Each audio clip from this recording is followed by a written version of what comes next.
Finally, a 5600 with tough Solar, Multiband 6 and an MIP display, along with loads more features by the way. Let's jump in. As many of you will already know, as I've featured this model rather a lot, I've been test driving the new GW-BX5600 over the last 2 weeks. Both variants in fact, the positive and the negative display options, the 1A and the 1A1 respectively. And so now we're well acquainted, in this video I'm going to be running through everything these models have to offer, how they stack up against previous squares, answering some very specific questions that you guys had. Then I'll round all of this off by sharing my overall verdict of the pair and ultimately whether they're worth buying or not. And speaking of previous squares, let's rewind the clock a bit and run through how we got here. There's a very good chance you're already very aware of this, but if you're new here or new to G-Shocks, the G-Shock Square, which is actually technically an octagon, but we won't go there, it's a square, alright? For the purpose of this history lesson and this video and G-Shock culture, it's a square. Anyway, this was the nickname given to the first ever G-Shock model created, the DW5000C, which launched in 1983 when leading Casio engineer Kiko Ibe decided he didn't like the fact that watches broke when you dropped them, which is fair enough. And so, inspired by the bounce back ability of a rubber ball, created this watch that for all intents and purposes was pretty much indestructible. And as you can imagine, these went down an absolute tree. And didn't just change the watch game, it completely turned it on its head. A few years later in 1987, these were then followed up by the ever popular 5600. Then G-Shock introduced another absolute game changer in the electroluminescent backlight. Oh, I'll never get tired of looking at that. What a fantastic feature that is. Glorious stuff. Anyway, fast forward some years, then we saw the GW-M5610 and then the GW-M5610U, which was a slightly upgraded module, which is the one I have right here, and one that many of you G-Shock fans will have as your daily, your ride or die, and for good reason as well. These things are unreal and are not only tipped as one of the best G-Shock models you can buy, but one of the best watches you can buy, full stop. Of course, these inherited the 5000's DNA, but added in two incredibly popular features. The first being Multiband 6, which enables the watch to receive time calibration signals transmitted from 6 stations around the globe. Effectively, this meant for many people around the world, their watch would always stay in sync. No Justin Timberlake. And the other one this watch included was tough Solar, meaning the battery inside would continue to stay charged so long as it was exposed to some light. So effectively, the indestructible watch became unstoppable too. As I say, for many, this watch is the perfect daily, and despite loads of G-Shocks being released ever since, for a lot of you, nothing has knocked this off its perch, or your wrists more specifically. However, G-Shock, being the innovative devils they are, then introduced MIP displays into their models. Now this stands for memory in pixel and ultimately is a super clean, crisp and clear display, the 3 Cs. And they're very cool, let's add a fourth. This was seen in the likes of the GPRB1000 Rangeman that released in 2018, along with the GBX100 and the GBD200 that released shortly after. Now before we get really deep into MIP displays, I've got to say that STN displays are by no means bad, by the way. In fact, they're very good. MIP displays are just crystal clear, so naturally got a lot of us G-Shock fans thinking, all right, okay, how about some MIP action on one of these bad boys then? Then 2 years ago in 2023, somehow that's 2 years ago already, we thought we might finally have had our prayers answered when the DW-H5600 dropped. We had a 5600 with an MIP display, however it added a load of fitness functions in that nobody wanted, but potentially could have been looked past. However, the addition of such features also meant significant physical changes to the watch's design, none more prominent than this big old heart rate sensor on its case back that caused a whole lot of discomfort for many, including me. But fast forward to 2025, guys, they're finally here. I'm going to say it again. I've said it about 25 times in the last few videos, I think. But yeah, these are it. These are absolutely it. No heart rate sensor, no telling you how many emails you've got or how many hours of sleep you lost. Just pure nostalgic G-Shock functional goodness. Let's get into it. So first things first, these naturally do feel very familiar. If you're used to wearing a G-Shock Square, you'll know exactly what I mean as soon as you put one of these on your wrist. The case doesn't depart from the very iconic Square, and why the hell would it? We've got the classic octagonal square bezel, the traditional brick pattern, features listed all around the dial along with its button labels, the 4 buttons on the outer of its case of course that help you navigate through the watch's plethora of functions, which we'll get onto shortly. Now's a good time to actually answer one of your questions. One of you reached out in the comments on my last video and were very keen to know whether the beep is on press of these buttons or on release. So here we go. On press, my guys. How about this for you? Bit of G-Shock ASMR. It's getting a bit weird now. We've also got that stainless steel case back etched with the model and module information. The one you get obviously won't have an S engraved in the middle of it. These are actually samples from Casio, unless of course you wanted to do that. I'm thinking of you, Simon or Sandra. This dial is protected by mineral glass and the watch has a very G-Shock 200 meters of water resistance. And despite it not departing from the Square much, it actually is slightly larger than the GW-M5610U. This comes in at 49.1 millimeters in length, 44.1 in width, and is 13.4 2.4mm thick, which for reference is just under 2.5mm longer, almost a millimeter wider, and 0.7 thicker. So there you go. And side by side, you can actually see the difference, to be fair. This new one does actually look like a slightly thicker, beefed up version. But for me personally, I haven't really noticed too much of a difference when swapping between these two, to be honest. I actually usually opt for slightly bigger G-Shocks like the 6900, for example. So yeah, you might notice a slight difference, you might not. Still very much both G-Shock dimensions. But despite its ever so slightly larger size, this one feels very right on the wrist at 51 grams. And yeah, as I say, very comfortable on the wrist, very familiar, and just very, very good. Right, let's address it. There's no point dancing around it anymore, is there? This MIP display, yeah. Legibility on absolute point. Incredibly easy to read from every single angle as you'd expect, or if you're on the move, a quick glance, all of that good stuff. And I wanted to take all three watches out with me just to get a real good comparison of the new positive, the new negative, and also the previous positive on the GW-5610. So they all joined me and the dog on our daily lunchtime walk. And I know you're probably thinking, mate, did you seriously take 2 extra watches in your pocket just so you could flip them around quickly and take some extra shots? Yes, I did, mate. And it was all for you. And yeah, as you can see, head on, these are all incredibly legible, but as soon as you start turning your wrist and things and you point your watch away from you, obviously with the new MIP displays, it's still incredibly legible and you can almost see what the time is when pointing your watch at the floor. However, the previous STN display of the GW-5610 does not hold itself in such high regard. One thing I will say though, because a lot of people have said about this washed out numbers as you turn your wrist and things, there are quite rare occasions where you'll be looking at your watch like this and be like, oh, I would really love to know the time. Like you could just turn it to your face and tell the time. I get there will be some scenarios where that might not be possible, but yeah, generally seems like it's a difficult thing to put down a watch for if you can't read it from like the most acute of angles. Almost like looking at a TV screen side on. Obviously you're not going to be able to see it properly.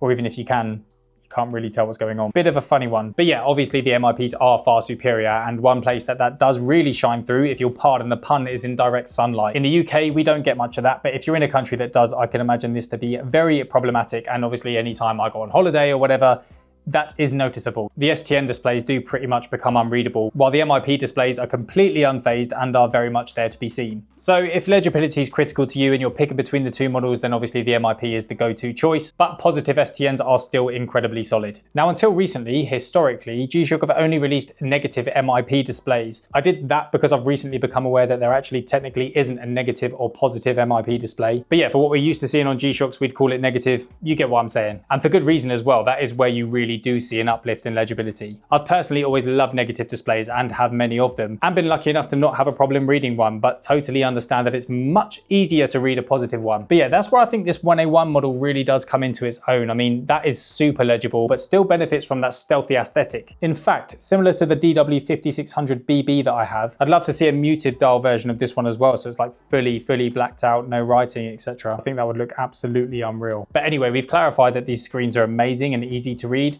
Let's talk about what we can do with them, shall we? On this main display, as you can see, we've got the traditional 7 segments. You can switch the day and the month, so you can either have the day, then the month, the proper way, or vice versa. But it's worth noting that unlike the GW-5610U, there is no option to change the language of the day. One really cool thing about this new watch is that by quickly hitting the adjust button, you can switch between 4 separate displays along the top. You can view the day, the month, the year even in all different formats, along with your world time favorites in different formats as well. So yes, very nice indeed. So then, functionality. With the GW-BX5600, you'll get a stopwatch that's capable of measuring in 1/100th of a second increments up to the first hour, and then will measure in 1 second increments thereafter. And you'll notice that you can't actually read that 1/100th of a second reading whilst the watch is actually timing until you hit stop, and then you can see where it stopped at. But yeah, just a note. I believe it's to do with the refresh rate of MIP displays, but yeah, not massively problematic in any way. I don't know why you'd really need to see it, to be honest, until it stopped, but I suppose I've never really thought about it before.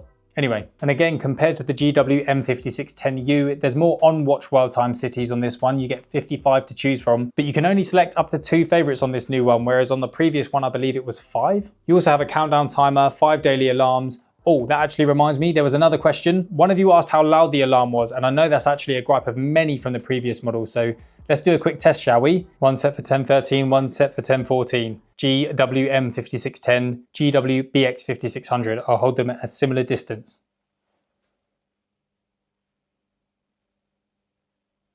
I understand that. I've never actually used the G-SHOCK for an alarm before, but yeah, that is not waking me up. Now we just wait 1 minute until the next one sets off. I'm not moving, guys. I'm not moving. We must be getting close now. That's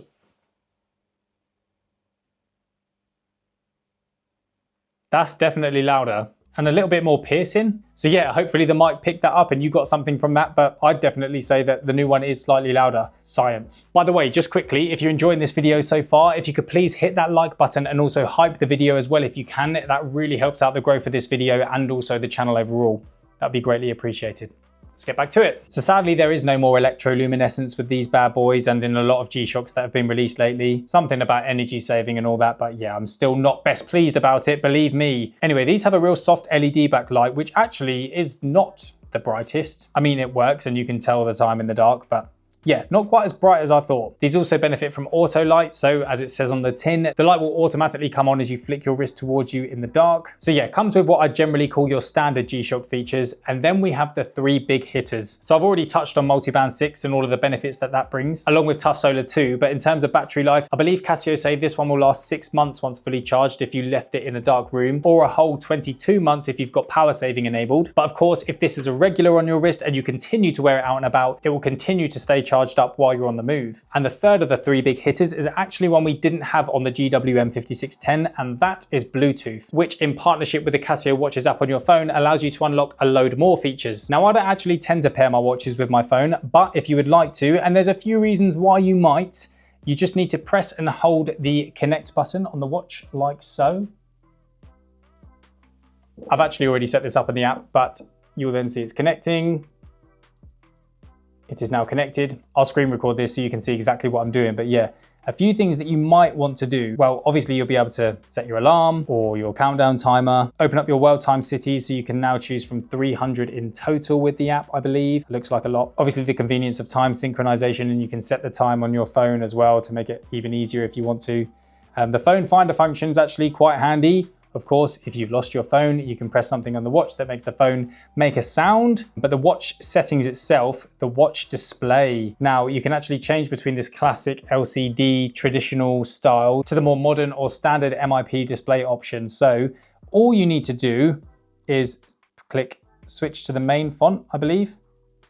Yep. And then just to show you how quick that happens, hopefully. Right, clicking now.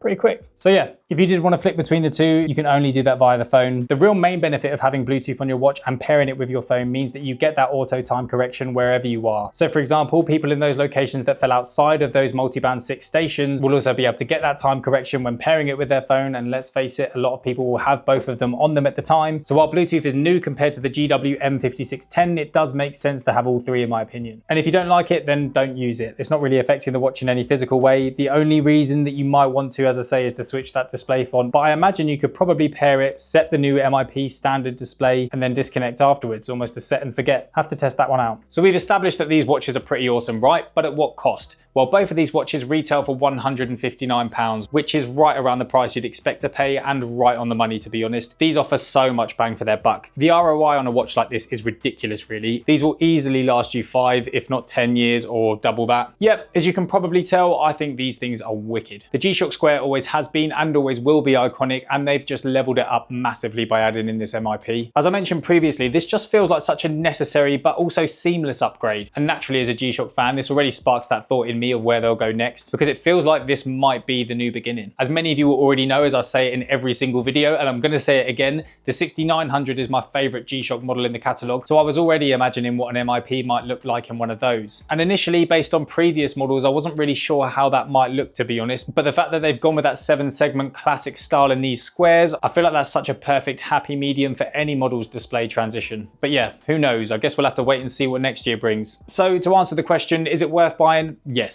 100%. If you're looking for a new daily G-SHOCK, a tool watch that's functional, durable, practical, good looking, affordable, and ultra legible, don't forget, this is absolutely it. It's finally here. That being said, the GW-M5610 is still an incredibly solid watch that you can pick up for some incredible prices, by the way. I picked this one up recently in a Black Friday sale for £85 and they retail for like 130 or something. So yeah, some great deals to be had out there. In fact, I'm going to give this away to one of you guys in the Time Drops community very soon. So if you want a chance to win this and you haven't already, make sure you sign up to the Time Drops newsletter by heading to timedrops.co/subscribe and entering your email. and keep an eye on your inbox. And if you happen to be watching this way into the future and we've already given this one away, we'll no doubt have a giveaway live right now or another one happening very soon. So definitely come join the TD community anyway. It's just nice to have the option for now.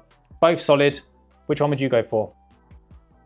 Let me know. Also, let me know which one you'd go for out of the positive and negative display version. I'm definitely feeling the negative more. I love that stealthy look. As always, drop your thoughts in the comments. Let me know what you like about these new models, what you don't like about them. Are you going to be picking one up? What would you like to see from the MIP or this model in particular, or G-Shocks in general? I'm asking a lot of questions, but yeah, I'm always in the comments, so I look forward to seeing you there. Take care.